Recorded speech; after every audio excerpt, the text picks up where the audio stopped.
Hello friends, स्वागत है आप सभी का यूट्यूब चैनल नव शिक्षा हिंदी में। और आज हम पढ़ेंगे बीएनएस की धारा 63 जो कि आईपीसी के अंतर्गत धारा 375 हुआ करती थी और धारा 63 के अंतर्गत है बलात्संग की परिभाषा।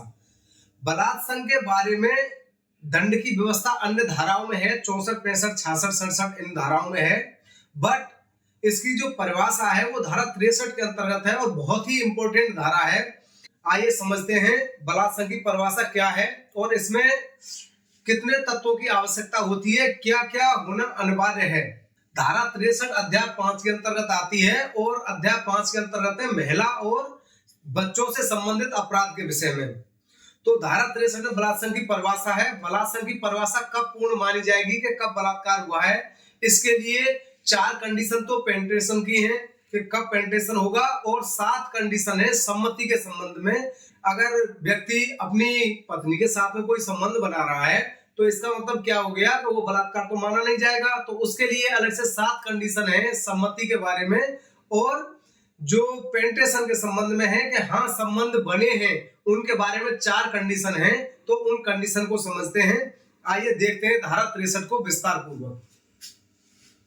अध्याय 5 महिला और शिशु के विरुद्ध अपराधों के विषय में। तो सबसे पहले हम पढ़ेंगे लैंगिक अपराधों के विषय में। लैंगिक अपराधों के विषय में धारा 63 बीएनएस, इसकी करेस्पॉन्डिंग धारा थी 375 आईपीसी। अब क्या है बलात्संग। बलात्संग की परिभाषा हम पढ़ रहे हैं। कोई पुरुष, ध्यान रखने वाली बात यह है कि इसमें शब्द आया कोई पुरुष, तो इसका मतलब कि किसी महिला पे बलात्कार नहीं लगेगा, बट किस कंडीशन में लग सकता है वो भी मैं आपको बताऊंगा। कोई पुरुष, अगर कोई पुरुष क्या करता है, इसका क्लॉज का ये जो पहला क्लॉज है ये क्या कहता है, किसी महिला की योनि, उसके मुंह, मूत्रमार्ग या गुदा में अपना लिंग किसी भी सीमा तक प्रवेश करता है या उससे अपने साथ या किसी अन्य व्यक्ति के साथ ऐसा कराता है, या तो वो खुद करता है या किसी अन्य व्यक्ति के साथ कराता है। दोनों कंडीशन में बलात्संग से संबंधित है मामला। अब इसका ख क्लॉज क्या कहता है, किसी महिला की योनि, मूत्रमार्ग या गुदा में। अब इसमें से क्या हट गया, मुंह वाली कंडीशन हट गई केवल। सेकंड में गुदा में ऐसी कोई वस्तु या शरीर का कोई भाग जो लिंग ना हो, क्या ना हो, जो लिंग न हो, किसी भी सीमा तक अनुप्रविष्ट करता है या उससे अपने साथ या किसी अन्य व्यक्ति के साथ ऐसा कराता है। तो दूसरी कंडीशन क्या है कि इसमें का क्लॉज के अंतर्गत था कि लिंग प्रवेश कराता है, कहां कहां, उसकी योनि, मुंह, मूत्रमार्ग या गुदा के अंतर्गत। लेकिन सेकंड कंडीशन में ये आ गया कि मुंह शब्द हट गया इसमें से, योनि, मूत्रमार्ग या गुदा में कोई भी ऑब्जेक्ट, एनी ऑब्जेक्ट या एनी पार्ट ऑफ बॉडी प्रवेश कराता है। दूसरी कंडीशन ये हो गई। ये मैं बता रहा हूं आपको कि कब पेनिट्रेशन समझा जाएगा, कब समझा जाएगा कि इंटरकोर्स हुआ के संबंध बने हैं, वो कंडीशन है ये। अब आप स्क्रीनशॉट ले ले एक बार इसका। ये अब इसकी गा कंडीशन है, किसी महिला के शरीर के किसी भाग का इस प्रकार हस्त साधन करता है, क्या करता है, मैनिपुलेट करता है, हस्तांतरण करता है, जिससे कि उस महिला की योनि, मूत्रमार्ग, गुदा या शरीर के किसी भाग में प्रवेशन कारित किया जा सके या उससे अपने साथ या किसी अन्य व्यक्ति के साथ ऐसा कराता है। तो इसमें क्या है, इसमें आ गया जैसे कि किसी का हस्त साधन करना, भोट बिले के संबंध में है। और ये कंडीशन जब लागू होती है गा कंडीशन, तो इसमें एक कंफ्यूजन रहता है, कहीं ऐसा तो नहीं है ये छेड़छाड़ से संबंधित मामला हो। इसके संबंध में एक केस लो है love Kumar versus state of MP.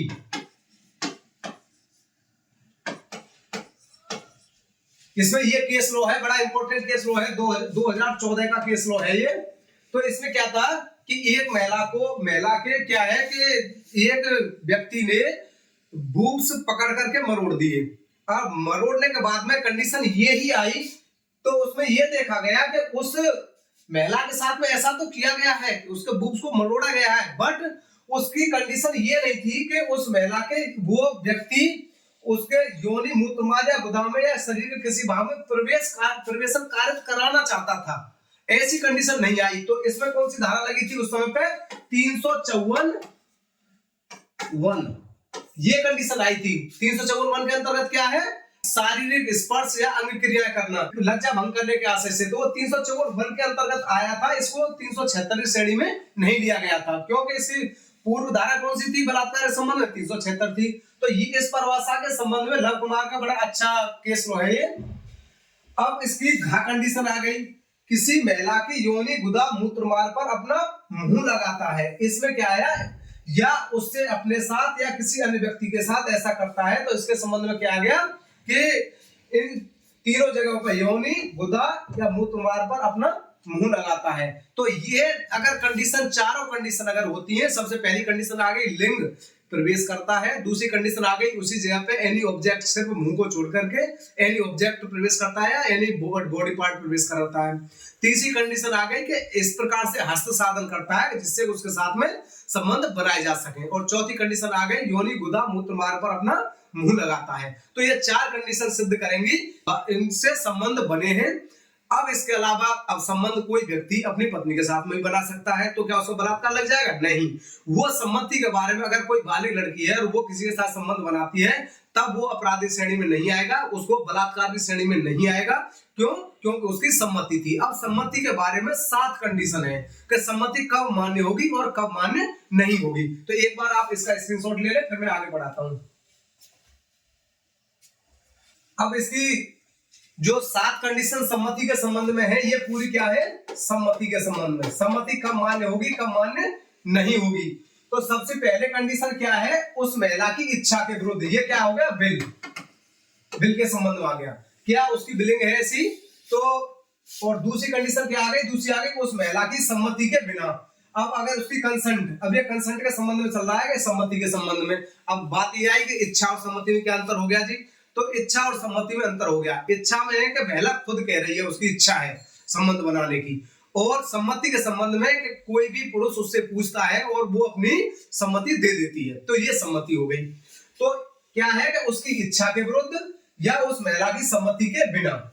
अब इनमें से क्या है कि पहली कंडीशन, पहले तो प्रूव क्या होगा? पहले तो क्या इंटरकोर्स हुआ है या नहीं, संबंध बने हैं या नहीं, वो 4 कंडीशन में देखे जाएंगे। अब फिर देखा जाएगा कि उसकी सम्मति थी या नहीं थी। तो सम्मति के संबंध में 7 कंडीशन देखी जाएंगी। तो सबसे पहला, अगर उसकी इच्छा के विरुद्ध करता है और संबंध बने हैं तो बलात्कार हो गया। दूसरा, उसकी सम्मति के बिना करता है और संबंध बने हैं तो बलात्कार हो गया।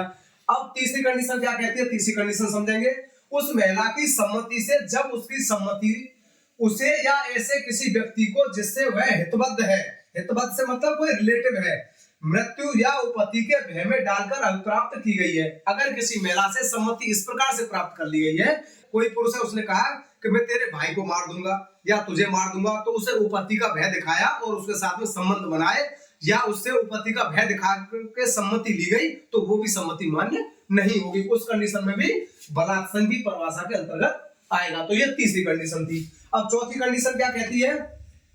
उस महिला की सम्मति से जबकि वह पुरुष यह जानता है कि वह उस महिला का पति नहीं है, वो पुरुष यह बात जानता है कि वो महिला का पति नहीं है, और उस महिला ने सम्मति इस कारण दी है कि वह यह विश्वास करती है कि वह ऐसा अन्य पुरुष है जिससे वह विधि पूर्वक विवाहित है या विवाहित होने का विश्वास करती है। तो ये कंडीशन ये आ गई कि अगर वो पुरुष तो इस बात को जानता है कि ये महिला मेरी पत्नी नहीं है, परंतु वो महिला ये विश्वास करती है कि ये मेरा पति है। कई बार क्या होता है कि किसी ने अपना, उसके पहले से रिलेशन चल रहा था या वो प्यार में थे और उसमें उसका मांग में सिंदूर भर दिया, कह दिया आज से तू मेरी पत्नी, तो उसने समझा कि ये मेरा पति है, बट वो व्यक्ति ऐसा नहीं करता है। अब तो प्रवंचना के संबंध में धारा 69 नई बना दी गई है, बट वो क्या था कि यही कंडीशन है, महिला ये विश्वास करती है कि ये मेरा पति है, परंतु वो पुरुष ये बात जानता है कि ये मेरी पत्नी नहीं है, और उस कंडीशन में वो संबंध बनाता है, वो भी बलात्कार की श्रेणी में आएगा। आप एक बार स्क्रीनशॉट ले ले इसका। तो ये 4 कंडीशन थी। अब 5वीं कंडीशन क्या कहती है? 5वीं कंडीशन समझेंगे, उस महिला की सम्मति से जब ऐसी सम्मति देने के समय वह चित्त विकृत थी या मत्तता के कारण या उस पुरुष द्वारा व्यक्तिगत रूप से या किसी अन्य व्यक्ति के माध्यम से कोई संवेदन शून्य करने वाला या अस्वास्थ्यकर पदार्थ दिए जाने के कारण उस बात की प्रकृति और परिणाम को समझने में असमर्थ है जिसके बारे में वह सम्मति देती है। तो इसमें क्या है कि सम्मति कैसे प्राप्त की गई है उस महिला से, या तो वो विकृत है, पागल टाइप की महिला है, उस तरह की है कि वो उसकी सम्मति मान्य नहीं होगी, या उस व्यक्ति ने उसको कोई ऐसा पदार्थ दे दिया है। अक्सर करके आपने देखा होगा कि महिला कई बार ये कहती है कि कोल्ड ड्रिंक में कोई नशीला पदार्थ दे दिया। इस तरह से भी अगर कोई पदार्थ दिया जाता है उसको और उससे तब सम्मति ली जाती है जब वो परिणाम को समझने में असमर्थ थी कि इसका ये परिणाम होगा, और उस समय पे इसे सम्मति ले ली जाती है, वो भी सम्मति मान्य नहीं होगी, वो भी बलात्संग की श्रेणी में आएगा। तो ये 5वीं कंडीशन है। अब 6वीं कंडीशन क्या कहती है, उस महिला की सम्मति से या उसके बिना जब वह 18 वर्ष से कम आयु की है। कितना? 18 वर्ष से कम आयु की। तो 18 वर्ष से कम आयु की किसी भी महिला की सम्मति मान्य नहीं होगी, वो अपराध की ही श्रेणी में आएगा। संबंध बनाने के संबंध में सम्मति मान्य नहीं होती है किसी महिला की जो 18 वर्ष से कम आयु की है। लेकिन वही सम्मति मान्य हो जाती है कब? मेडिकल कराने में। जब वो 12 वर्ष से ऊपर की है तो मेडिकल कराने में वो अपना मेडिकल कराना चाहती है या नहीं कराना चाहती है, इस संबंध में 12 वर्ष से ऊपर कोई महिला उसकी कंसेंट मान्य हो जाती है। परंतु संबंध के संबंध में 18 वर्ष से कम आयु की किसी महिला की सम्मति मान्य नहीं होती है। ये यही कंडीशन है। अब इसकी नेक्स्ट 7वीं कंडीशन क्या कहती है, जब वह महिला सम्मति देने में असमर्थ है। अगर कोई महिला ऐसी है वो सम्मति देने में असमर्थ है तब भी वो उसकी सम्मति मान्य नहीं होगी। ऐसा हो सकता है कि वो इस प्रकार से चोटिल हो गई हो, बेहोशी की हालत में हो, तो उस समय पे भी उसकी सम्मति मान्य नहीं होगी। तो ये 7 कंडीशन थी, हमने 7 कंडीशन को पढ़ा। तब कब बलात्संग समझा जाएगा। 4 कंडीशन जो पहले मैंने आपको संबंध के बारे में बताई थी कि तब संबंध माना जाएगा, उनमें से कोई एक कंडीशन पूरी हो रही हो और इन 7 कंडीशन में से जो 7 कंडीशन अभी बताई इनमें से एक कंडीशन पूरी हो रही हो तो बलात्संग की श्रेणी में आएगा। और इसमें क्या प्रावधान है उसको भी समझेंगे आगे। इसका भी स्क्रीनशॉट ले ले एक बार।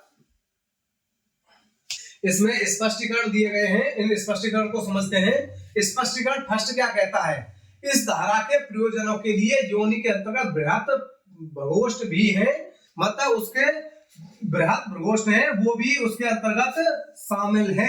अगर यहां तक भी कोई भी प्रवेश कराता है या बॉडी का कोई पार्ट प्रवेश करता है तब भी वो किसी श्रेणी में आएगा, बलात्संग की श्रेणी में आएगा। स्पष्टीकरण 2 क्या कहता है, सम्मति से कोई स्पष्ट स्वैच्छिक सहमति अभिप्रेत है जब महिला शब्दों द्वारा या संकेतों अथवा मौखिक या अमौखिक किसी प्रकार की संसूचना द्वारा निर्दिष्ट लैंगिक कृत्य में भाग लेने की इच्छा व्यक्त करती है। अब ये है कि सम्मति के लिए ये नहीं कि उससे लेटर लिखवाया गया, उससे कोई भी प्रार्थना पत्र लिखवाया गया या उससे लिख करके लिया गया कि सम्मति दी है या नहीं। उसकी मौखिक स्वीकृति भी हो सकती है, उसकी संकेतों द्वारा भी स्वीकृति हो सकती है। वो संबंध बनाने के लिए ऐसी इच्छा शब्दों द्वारा, संकेतों द्वारा, मौखिक या अमौखिक रूप से इस प्रकार से अगर वो अपनी इच्छा व्यक्त कर देती है तो वो सम्मति मान्य होती है। परंतु ऐसी महिला के बारे में जो प्रवेशन के कृत्य का भौतिक रूप से विरोध नहीं करती है, मात्र इस तथ्य के कारण यह नहीं समझा जाएगा कि उसने लैंगिक क्रियाकलाप के लिए प्रति सम्मति प्रदान कर दी थी।